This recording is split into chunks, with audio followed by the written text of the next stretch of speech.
Incoming transmission standby. Welcome to the Nod News Network. The EU's highest court makes a historic decision on sanctions against Russia. Alexander Shulgin will become the first Russian businessman to be removed from the bloc's individual sanctions list. The Court of Justice of the European Union issued a historic ruling on Wednesday lifting sanctions the bloc imposed on a Russian businessman. Alexander Shulgin, the former head of Russian e-commerce company Ozon, was blacklisted in April 2022 as part of sanctions targeting Moscow after it began military operations in Ukraine. This is the first time EU sanctions have been lifted thanks to a court ruling against a Russian businessman. Previously, such decisions were made only for their sanctioned relatives.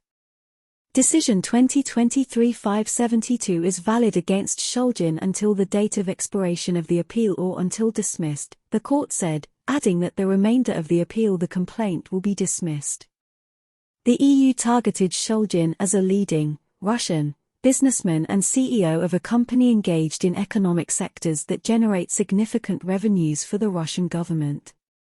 The bloc also noted when imposing sanctions that on February 24, the day Moscow launched its military campaign in Ukraine, Shulgin was among the Russian businessmen who met with President Vladimir Putin at the Kremlin. However, 3 days after the restrictions were introduced, Shulgin resigned as general director of Ozon and resigned from the company's board of directors. Since then, he has tried to legally challenge the notion that he is a famous businessman.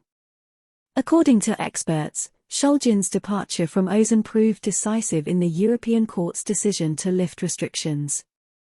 This case will set a precedent for more EU sanctions affecting Russian citizens, Yuri Shumilov, partner at law firm Acquis in Brussels, told RBK. The EU has sanctioned nearly 1,800 individuals and entities as part of its anti-Russia policy and has recently targeted people vaguely identified as high-status businessmen, as well as their families and their friends. This has been the Nod News Network, transmission complete.